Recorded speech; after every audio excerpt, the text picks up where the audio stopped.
Assalamualaikum warahmatullahi wabarakatuh. Perkenalkan, saya Mahindra Awaludin Romdron, salah satu dosen dari program studi profesi kedokteran gigi Fakultas Kedokteran Universitas Jenderal Sudirman. Pada kesempatan kali ini, saya akan menjelaskan tentang mata kuliah yang saya ampu, yakni bidang radiologi kedokteran gigi dengan metode DIA, Delivery, Interaction, and Assessment. Dalam video ini merupakan pernyataan diri dosen dalam unjuk diri Tridharma Perguruan Tinggi yang digunakan sebagai syarat untuk sertifikasi dosen gelombang pertama tahun 2024. Bidang radiologi kedokteran gigi yang saya ampu bersama tim teaching memiliki bobot 1 SKS dan dilaksanakan di semester kedua. Deskripsi singkat mata kuliah ini, mahasiswa akan mempelajari pembuatan foto radiografi intraoral dan observasi pembuatan radiografi ekstraoral dengan prosedur yang meliputi persiapan pasien, persiapan alat dan bahan, processing, evaluasi mutu radiograf, dan interpretasi radiograf. Semuanya akan dilakukan secara komprehensif sehingga mahasiswa dapat mencapai kompetensi seperti yang diharapkan dalam standar kompetensi dokter gigi, khususnya domain 1, 2, 3, dan 4. Capaian pembelajaran lulusan program studi profesi kedokteran gigi yang dibebankan pada bidang ilmu, yang pertama adalah mahasiswa mampu berpikir logis berlandaskan bukti ilmiah dan mengikuti perkembangan keilmuan kedokteran gigi. Yang kedua, mahasiswa mampu melakukan penata laksanaan klinik untuk mencapai kesehatan gigi dan mulut melalui tindakan promotif, preventif, kuratif, dan rehabilitatif secara profesional dan berdasarkan etika dan norma. Capaian pembelajaran mata kuliah yang pertama, nantinya mahasiswa mampu melakukan telaah jurnal dan mempresentasikan hasil telaah jurnalnya. Yang kedua, mahasiswa nantinya mampu melakukan persiapan pembuatan radiografi intraoral. Yang ketiga, mahasiswa mampu melakukan pembuatan radiografi intraoral. Yang keempat, mahasiswa mampu melakukan observasi pembuatan radiografi ekstraoral. Yang kelima, mahasiswa mampu melakukan observasi pembuatan radiografi ekstraoral.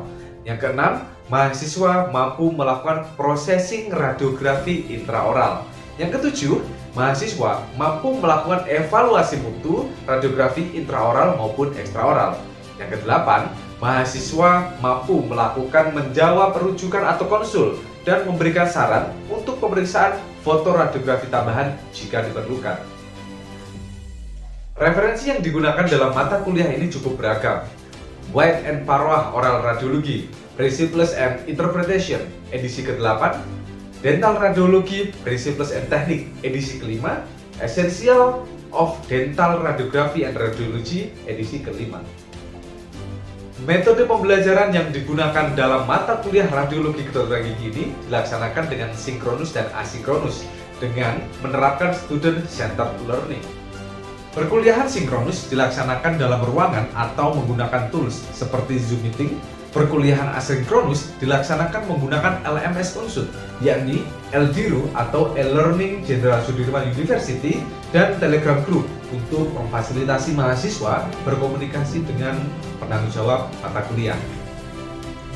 Metode pembelajaran nantinya akan menyesuaikan dengan bahan kajian dan tujuan pembelajarannya. Ada 4 metode pembelajaran yang nantinya akan kita praktekkan. Yang pertama adalah kuliah tatap muka untuk melaksanakan kontrak mata kuliah dan kuliah pendahuluan. Yang kedua adalah studi kasus mengenai pembuatan radiograf intraoral, ekstraoral, dan interpretasi radiografnya. Yang ketiga adalah presentasi kelompok. Yang keempat, praktik klinisnya. Sistem penilaian mata kuliah radiologi kedokteran gigi nantinya akan dicapai melalui penilaian formatif dan sumatif. Penilaiannya meliputi aktivitas partisipatif, yakni review individu pada diskusi kelompok serta 1 kali presentasi kelompok. Kemudian penilaian prosedur praktik klinis. Yang ketiga adalah ujian berupa ujian akhir dengan bentuk written test dan CPT. Sistem evaluasi mata kuliah radiologi kedokteran gigi nantinya akan ada 3 item. Yang pertama adalah diskusi dan presentasi kelompok dengan bobot 15%. Kemudian praktik klinis dengan bobot 80% dan ujian written test dan CBT nantinya dengan bobot 5%. Dan total bobot nilai akhir mata kuliah radiologi kedokteran gigi yaitu 100%. Pada akhir pembelajaran mata kuliah dilaksanakan monitoring evaluasi kepada seluruh mahasiswa dan juga tim teaching guna meningkatkan kualitas pembelajaran mata kuliah di masa mendatang. Demikian yang dapat saya sampaikan tentang mata kuliah radiologi kedokteran gigi untuk mahasiswa program studi profesi kedokteran gigi Fakultas Kedokteran Universitas Jenderal Sudirman. Untuk selanjutnya akan ditanyakan cuplikan dari proses pembelajaran sinkronus melalui kuliah tatap muka dan presentasi kelompok. Selamat menyaksikan. Assalamualaikum warahmatullahi wabarakatuh. Waalaikumsalam warahmatullahi wabarakatuh. Selamat siang semuanya. Kurang keras. Selamat siang semuanya. Siang. Oke, terima kasih atas atensinya. Baik, adik-adik sekalian, pada kesempatan siang hari ini kita akan kita akan berdiskusi beberapa kasus tentang beberapa penyakit gitu ya yang nantinya akan kalian temukan gitu. Nah, sebelumnya nih saya mau konfirmasi dulu nih. Semuanya betul semester 2? Betul. Ya, ada yang semester 3 ya? Tidak. Ya. Enggak apa-apa. Semester 2 ini walaupun nanti jumlahnya sedikit ya karena kita kan gelombang ketiga ya, jadi jumlahnya sedikit. Tapi nggak apa-apa, mudah-mudahan dengan jumlah yang sedikit ini, kuantitas yang sedikit ini nantinya akan melahirkan dokter gigi yang mantap. Oke? Ya.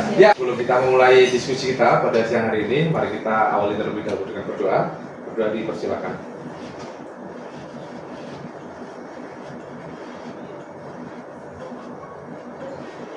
Baik, berdoa selesai. Ya, kita mulai saja ya diskusinya ya.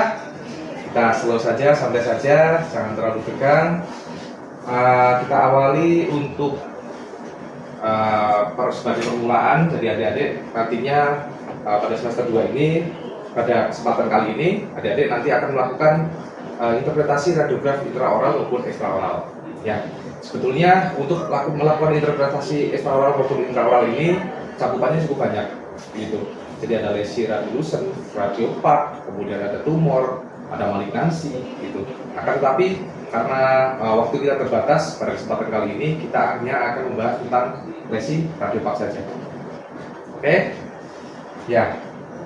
Nah, sebelum kita melakukan interpretasi, ya kita harus mengerti bagaimana prinsip interpretasi. Ada dua tipe cara kita melakukan interpretasi. Yang pertama, kita menggunakan pedoman dengan 4S BCA.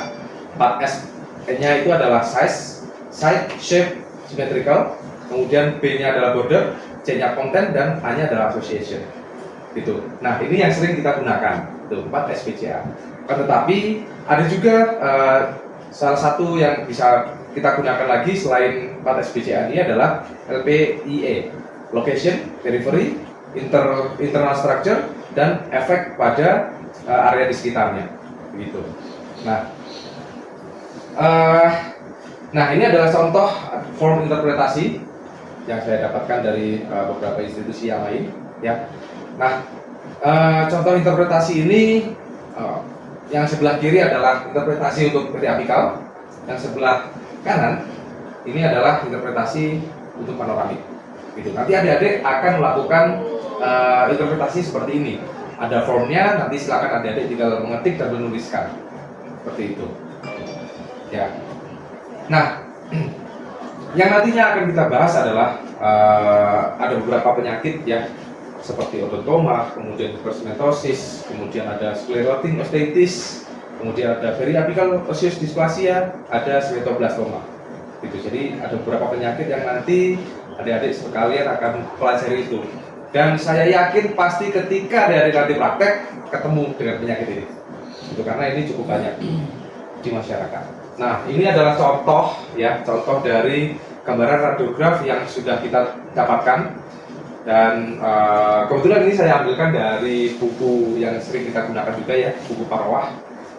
Nah, seperti contoh yang sebelah kiri ini, kalau adik-adik perhatikan di sini ada gambaran radiopak, ya, gambaran radiopak ini adalah osteoma. Kemudian kita ke sini, ini kalau adik-adik perhatikan juga. Di sini ada radiopak juga. Nah, di sini kalau kita lihat ada radiopak di atas, ini adalah tambalan, sehingga menunjukkan bahwa gigi ini terjadi nekrosis. Dan ini adalah sclerotic mastitis. Gitu. Oke, kemudian kita bergeser ke yang sebelah sana. Nah, ini kalau ada sekalian perhatikan, pada lengkung rahang ini ada semacam tonjolan di area bagian dalamnya. Nah, ini gambaran radiopak ini merupakan eksostosis. Itu. Jadi ini adalah perulangan yang berlebih ya kalau untuk eksostosis. Yang terakhir, yang gambar ini gambarnya agak buram ya, tapi mudah-mudahan kalau misalkan nanti saya kirim file PPT-nya bisa dibaca, nanti mudah-mudahan gambarnya lebih jelas. Nah, di sini adik-adik bisa memperhatikan bahwa ada gambaran radiopak di apikal gigi 26, 25, 16, 15, 14. Ya, di sini. Yang sebelah sini dan ada gambaran radiolucent mengelilinginya. Itu. Ini adalah osteoblastoma atau sphenoblastoma. Oke, kita bahas terlebih dahulu yang pertama terkait dengan sclerotic mastitis. Nah, sclerotic mastitis ini merupakan dia punya sinonim ya, nama-namanya yang mungkin bisa dihafal. Barangkali nanti adik-adik mengikuti pertemuan di luar negeri, ketemu dengan nama-nama yang berbeda, gitu ya. Nah, nanti ini bisa kita pelajari, gitu. Nah, sclerotic mastitis ini merupakan perubahan patologis ya, yang dia persisten dan dianggap sebagai respon stimulus dari tubuh kita. Itu. Nah, biasanya ini terjadi pasti dalam kondisi giginya non vital. Itu. Giginya pasti non vital, nggak mungkin vital. Karena di sini karena dia ada gigi yang non vital, kemudian ada pajanan bakteri masuk ke dalam sini, ke dalam apikal akarnya, kemudian dia nantinya si bakteri tersebut akan mengakibatkan kerusakan pada jaringan dari apikalnya sehingga menimbulkan respon tubuh. Inilah yang disebut sebagai sclerotic mastitis. Itu. Lokasinya selalu ada di apikal gigi dan giginya yang non vital. Gambaran tepinya dia diffuse, defined. Kemudian internal strukturnya adalah radiopak. Gitu, ya. Nah, kita lanjut. Yang selanjutnya adalah hipersmentosis. Oh iya, sebelum saya lanjut ke sini, apakah ada pertanyaan? Sudah ada? Tidak ada. Oke, kita lanjut ya. Yang selanjutnya adalah hipersmentosis. Nah, kalau adik-adik perhatikan di sini, hipersmentosis itu dia mengalami penebalan dari sementum. Nah, ini akarnya membulat-membulat, dia seperti ada bulbous akarnya, baik di rahang atas maupun di rahang bawah. Ini gambaran radiografnya, dan ketika dicabut, dilakukan ekstraksi, ternyata gambarnya seperti ini. Gitu. Nah, ini merupakan penumpukan sementum yang berlebih pada akar gigi. Dalam kebanyakan kasus, penyebabnya memang tidak diketahui. Ya, terkadang muncul pada gigi yang supraerupsi setelah kehilangan gigi antagonisnya. Gitu. Nah, penyebab lainnya adalah rarefying atau sclerotic mastitis. Jadi bisa mengakibatkan hipersmentosis. Oke, kita lanjut. Oh ya, hipersmentosis itu ketika kita lakukan foto radiografi, ya, nanti dia akan terlihat sebagai penumpukan berlebih di sementum atau sebagian akar. Outline-nya halus, ya, outline-nya dia halus. Kemudian akarnya terlihat bulbous, dan yang perlu digarisbawahi di sini adalah lamina dura dan horizontal space-nya. Ya, horizontal space-nya di sini tetap ada, betul sekali. Oke, diferensial diagnosisnya adalah Dense Bone Island atau mature periapical osseous dysplasia atau small sphenoblastoma. Itu. Yang selanjutnya adalah Dense Bone Island. Ya, Dense Bone Island ini merupakan suatu enostosis atau periapical idiopathic osteosclerosis, dan dia merupakan radiopak uniform tanpa pola atau karakter yang jelas. Ya, biasanya di BI ini langsung berbatasan dengan tulang. Untuk mekanisme jenis penyakitnya, ini merupakan bagian internal dari eksostosis dan merupakan pertumbuhan tulang kompak. Nah, kalau ada yang perhatikan di sini, ini ada gambar radiopak di sini ya. Ini juga radiopak di sini. Ini ada radiopak. Nah, ini adalah di BI itu tadi. Biasanya yang sering kita temukan di antara premolar. Oke? Ya. Kita lanjut. Oke, sebelum saya lanjut, saya mau review sedikit. Kalau hipersmentosis tadi, dia terjadi karena apa? D dulu. Hipersemetosis karena sementumnya menebal. Oke, kemudian kalau sklerotic mastitis, Deriva? Spondyloartritis karena adanya spondyloartritis. Oke, karena respon tubuh ya. Nah, saya lanjut ya. Yang selanjutnya adalah semetoblastoma. Nah, ini semetoblastoma memang agak-agak unik ya. Nah, kenapa kalau saya bilang ini agak unik? Karena di sini ada perpaduan antara lesi radiolucent dan lesi radiopak. Gitu. Nah, kalau ada yang perhatikan harus lihat gambarnya aja. Di sini ada radiopaknya, kemudian ada dikelilingi radiolucent. Ini juga sama, ini juga sama. Nah, pada beberapa kasus memang terjadi seperti ini. Nah, makanya pada gambaran radiografnya kita sebut mixed density. Jadi ada radiopaknya, ada radiolucent yang mengelilinginya. Nah, biasanya periodontal ligament space-nya itu dia menghilang. Kemudian akarnya resorpsi. Nah, ini perhatikan. Nah, ini akarnya bukan lancip lagi ya, tapi dia sudah seperti membulat. Jadi dia mengalami resorpsi. Oke, ini juga sama. Dia mengalami resorpsi. Gitu. Nah, lesi ini dia nempel ke gigi. Gitu. Lalu cara membedakannya dengan sklerotic mastitis tadi gimana? Yang tahu? Ya, tapiannya. Selain itu? Tidak resorpsi di akar. Tidak resorpsi akar. Terus selain itu? Dengan osteoartritis ini jadi pada gigi yang ini yang enggak nekrosis. Ya, betul sekali. Semetoblastoma tidak terjadi pada gigi yang nekrosis. Gitu. Jadi giginya masih vital. Oke. Kemudian yang selanjutnya adalah odontoma. Odontoma ini merupakan salah satu tumor ya, tapi benign. Nah, odontoma ini ada dua macam, kompon dan kompleks. Kompon itu berisi lesi radiopak dengan isi atau kumpulan kecil benih gigi yang bergabung menjadi satu. Ya, kalau kompleks ini merupakan lesi radiopak dengan batas irreguler yang jelas yang berada di sekitar gigi. Jadi cara mudahnya membedakan kompon dan kompleks yaitu kalau kompon bentuknya mirip dengan dentikel gigi, ya. Kalau yang kompleks bentuknya nggak jelas, gitu. Ya, jadi radiopak yang bentuknya irreguler seperti ini. Ini yang kompleks, ya, yang kompleks. Ini yang kompon. Jadi bentuknya menyerupai dengan bentuk gigi. Ya. Nah, yang perlu digarisbawahi lagi adalah odontoma ini dia selalu akan dikelilingi oleh gambaran radiolucent. Ini adalah kapsulnya karena dia tumor. Jadi karena tumor benign, dia penyakit yang benign atau jinak, jadi dia selalu akan ada kapsulnya. Nah, yang selanjutnya adalah displasia. Nah, displasia itu ada dua macam, dental displasia atau jaw displasia atau bone displasia. Kalau dental displasia itu hubungannya dengan enamel dan dentin displasia. Ya, kalau yang jaw displasia ini hubungannya sama fibrosis displasia sama BCOD. Oke, langsung kita ke sini saja. Nah, fibrosis displasia ini biasanya terjadi pada rahang. Marginnya atau batas tepinya itu biasanya ill-defined, irregular, tidak jelas, ya. Kemudian bisa saja gradual dari berubah trabekulanya normal ke abnormal, namun juga bisa saja well defined corticated. Nanti akan kita lihat gambarnya ya. Jadi kalau fibrosis displasia itu terbagi menjadi 5 macam. Ada yang ground glass appearance, ada yang kulit jeruk, ada yang fingerprint, ada yang cotton wool, ada juga yang amorph. Oke, kita akan lihat. Nah, kira-kira yang mana nih? Gitu. Kira-kira yang mana nih? Yang ground glass itu yang mana? Yang kulit jeruk yang mana? Yang fingerprint yang mana? Terus yang B. Oke, Yang A, yang A. sebentar. Yang ground glass. Yang B.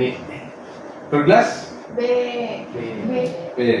Saya kasih hadiah dulu. Bentar. Karena menjawab yang benar, nanti kita akan dapat hadiah. Hadiah. Kalau kalian menjawab dengan benar, oke? Siap dong. Oke, yang ground glass ya? Yang B. Yang B, Riva. Apakah benar? Mari kita lihat. Ini yang fingerprint. Oh iya, ini ya fingerprint ya. Oke, yang ground glass adalah yang B. Ya. Oke, benar. Silakan hadiahnya. Oke, yang selanjutnya yang kulit jeruk. Yang Pendek. Yang D. Yang D. nanti kecil. Nah, oke, benar. Silakan. Lulu mendapatkan hadiah. Oke. Oh, sorry. Yang fingerprint. Pinjamnya A. Nah, oh ya, fingerprint udah ya. Iya. Oh ya, kata dulu sekarang, kata dulu. Yang C. Kata dulu yang C ya. Silakan. Ya ini dapat hadiah juga. Satu lagi yang belum nih. Yang bawah Oh, yang apa, bawah Bang? pasti- angka apa tuh? Pasti kelihatan ya udah. Yang amorph ya. Oh. Ada Oke, dapat hadiah juga. Biar tidak iri. Oke? Ya, sampai sejauh ini apakah ada yang mau ditanyakan? Tidak, belum ada. Sudah cukup? Jelas? Ya. Oke, kita lanjut ke POD atau PCOD. Nah, POD atau PCOD kalau yang tadi ya, kalau yang tadi fibrosdisplasia ada 5 tipe. Kalau yang POD atau PCOD ini ada 3 fase. Ada fase yang osteolitik atau early stage, yang kedua adalah mixed stage, yang ketiga adalah mature stage. Ya, nah kita akan lihat. Nah ini saya sudah nggak punya ini ya, nggak punya hadiah lagi ya. Jadi kita langsung jawab aja. Oke? Yang osteolitik yang mana? Kira-kira? Yang A. Osteolitik atau early stage. Yang Ya. Yang A. Osteolitik atau early stage itu memang biasanya dia belum mengalami penebalan tulangnya ya. Gitu. Jadi memang dia mengalami lisis pada area tulangnya. Itu makanya disebut sebagai early stage. Oke, kemudian kalau yang sementoplastik, Oh, ya sementoplastik yang B. Nah, sementoplastik ini mirip dengan sementoblastoma tadi. Ya, tapi tipenya berbeda. Gitu. Kalau yang sementoblastoma tadi sementoblastoma ya, kalau ini bentuknya sementoplastik. Gitu. Jadi radiolusennya nggak jelas. Ya, tidak halo radiolusen. Gitu. Ini ada radiopak, ada radiolusennya, tapi tidak halo radiolusen seperti yang sementoblastoma. Kemudian yang terakhir ini adalah mature stage. Ya, kalau yang mature stage ini lebih radiopak. Oke. Nah, kita hampir sampai di penghujung pertemuan kita. Kita nantinya akan ada pertemuan yang selanjutnya di minggu depan ya, minggu depan kita akan ketemu lagi. Tapi saya ada penugasan untuk adik-adik. Adik silakan baca buku Parwah yang oral radiologi, Principles and Interpretation. Jadi pasti sudah punya bukunya semua. Nanti tolong dibaca yang interpretasi lesi radiolusen yang akibat infeksi. Ya, kalau yang ini tadi kita belajar tentang radiopak, lesi radiopak. Kita akan belajar yang selanjutnya adalah lesi radiolusen. Oke, apakah sudah cukup paham dengan yang saya sampaikan hari ini? Oke, kalau gitu sepertinya kita akan akhiri. Tadi kita awali dengan berdoa. Oh ya, ini referensi yang saya gunakan ya. Ada 3 referensi buku. Silakan nanti adik-adik sudah punya semua. Saya kasih semua sudah. Nanti dibaca lagi. Sebelum saya akhiri, saya mau sedikit overview sedikit ya terkait dengan apa yang sudah kita pelajari tadi. Kita sudah pelajari lesi radiopak, ada sclerotic osteitis, kemudian sementoblastoma, kemudian ada hipersementosis sampai ke sementoblastoma maupun POD. Ya, itu adalah beberapa kasus yang akan sering ditemukan oleh adik-adik dan kalian hanya cukup membaca saja gitu. Membaca saja, silakan kalau misalkan bisa mengerjakan ya dikerjakan. Kalau misalkan tidak bisa harus dirujuk gitu. Jangan apa ya, kita harus menilai kemampuan kita gitu ya. Kalau misalkan kita bisa melakukan tindakan menolong pasien, ya kita tolong pasiennya. Tapi kalau misalkan kita tidak mampu, jangan sampai malah kita yang nantinya akan ditolong sama dokter gigi yang lain, gitu ya. Gitu. Jadi jangan adik-adik sekalian jangan gengsi untuk merujuk, gitu ya. Ini juga semuanya kompetensi kalian, ya kompetensi kalian untuk membaca radiografi intraoral maupun ekstraoral. Kompetensi kalian juga pun nantinya yang akan melakukan tindakan-tindakan yang memang diperlukan atau dibutuhkan oleh pasien. Seperti itu. Mudah-mudahan semuanya jadi dokter gigi yang bermanfaat. Ya, beberapa step lagi kalian akan jadi dokter gigi. Ya, semangat, pasti bisa menyelesaikan profesi. Walaupun memang agak panjang ya programnya, tapi saya yakin kalian pasti bisa. Oke, begitu. Terima kasih ya semuanya atas perhatiannya. Oke, tadi kita awali dengan berdoa, kita juga tutup dengan berdoa. Berdoa dipersilakan.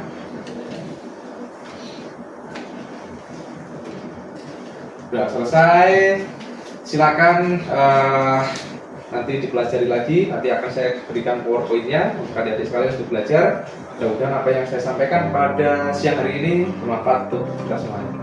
Demikian pemaparan dan cuplikan video pembelajaran dari mata kuliah radiologi kedokteran gigi untuk mahasiswa program studi profesi kedokteran gigi Fakultas Kedokteran Universitas Jenderal Sudirman. Semoga bisa memberikan gambaran mengenai bidang pengajaran untuk pernyataan diri dosen unjuk kerja Tridharma Perguruan Tinggi.